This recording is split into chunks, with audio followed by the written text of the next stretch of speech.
आज हम लोग बात करने वाले हैं भारत द्वारा रियायती शुल्क पर आया टॉपिक पर। ये न्यूज में काफी है, आपके एग्जाम के लिए जो भी चीजें इंपॉर्टेंट है हम उन पर बात करने वाले हैं। सबसे पहले बात करते हैं कि ये न्यूज में क्यों है। तो हाल ही में इंडिया ने टैरिफ रेट कोटा, जिसे टीआरक्यू कहते हैं, इसी के तहत मक्का, कच्चे सूरजमुखी का तेल, रिफाइंड रेसिपी तेल और मिल्क पाउडर के सीमित लिमिटेड आयात की अनुमति दी हुई है। ये क्यों है, क्या है, कैसे, इन सब के बारे में हम आगे बात करने वाले हैं। तो यहाँ पर सबसे पहले आपको फोकस करना है कि आपके एग्जाम के लिए ये काफी इंपॉर्टेंट है। देखिए, बढ़ती खाद्य मुद्रास्फीति को नियंत्रित करने के लिए यहाँ पर ये कदम उठाया गया है। अभी खाद्य मुद्रास्फीति बहुत ज्यादा बढ़ी हुई है, जिसको नियंत्रित करना है, कंट्रोल करना है, एंड कंट्रोल करने के लिए ही ये कदम उठाया गया है। अब यहाँ पर सवाल ये होता है कि खाद्य मुद्रास्फीति क्या होती है। तो देखिए, यहाँ पर जो खाद्य का मतलब खाने का जो सामान है, ये हो गया सामान। अब यहाँ पर है मांग, और एक तरफ है आपूर्ति, मतलब कि उसको पूर्ति करने की चीजें। अब एक तरफ मांग और आपूर्ति, जब इन दोनों के बीच बैलेंस बना होता है तब तक सब कुछ अच्छा चलता है। ना बहुत महंगाई होती है और ना ही बहुत सस्तापन होता है, बीच का होता है। जब इन दोनों में संतुलन बिगड़ जाता है, असंतुलित हो जाता है, तो ऐसे टाइम पर कुछ नियम ला करके इसे संतुलित करना होता है। और अभी ये असंतुलित है, मांग भी बढ़ी हुई है और जो आपूर्ति है वो कम है, जिसके वजह से खाद्य मुद्रास्फीति बढ़ी हुई है। और यही वजह है कि इसे कंट्रोल करने के लिए अभी इंडिया ने टैरिफ रेट कोटा लगाया हुआ है। अब हम बात करते हैं टैरिफ रेट कोटा क्या है, जिसे हम टीआरक्यू कहते हैं। यह एक व्यापार नीति उपकरण है जो किसी विशिष्ट वस्तु की एक निश्चित मात्रा को कम टैरिफ रेट पर आयात करने, इंपोर्ट करने की अनुमति देता है, जबकि इस सीमा से ऊपर की मात्रा उच्च टैरिफ के अधीन होती है।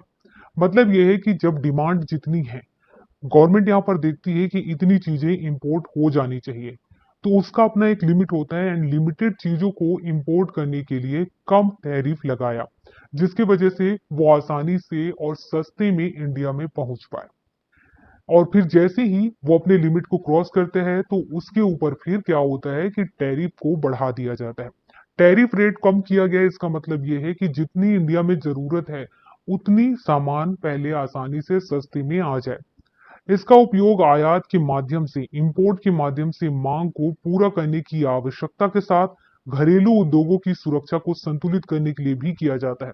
अब क्या है कि अगर गवर्नमेंट यहाँ पर ध्यान नहीं देगी, तो क्या करेंगे लोग, इतना ज्यादा इंपोर्ट करने लग जाएंगे कि इंडिया में जो सामान है, उपज हो रही है, वो उसे कोई नहीं खरीदेगा, या यूं कहो कि उसको घाटा होगा।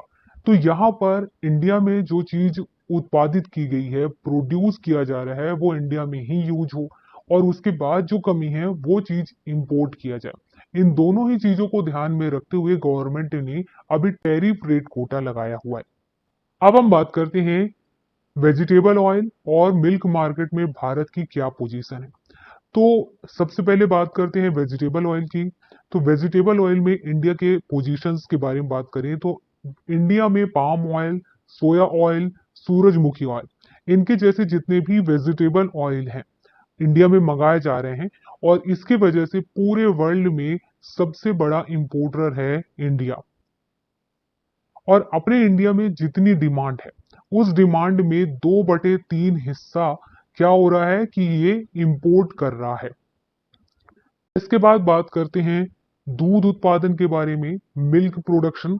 तो इसमें क्या है कि राष्ट्रीय डेयरी विकास बोर्ड, जिसे हम इंग्लिश में बोलेंगे नेशनल डेयरी डेवलपमेंट बोर्ड, ये शॉर्ट में एनडीडीबी लिखा हुआ है, इसने 2014-15 में और 2022-23 इन दोनों में डाटा को तुलना किया और देखा कि दूध के प्रोडक्शन में 58% की वृद्धि या इंक्रीजिंग हुई है। तो जैसे 2022-23 में जो कुल उत्पादन है वो 230.58 मिलियन तक पहुंच गया है।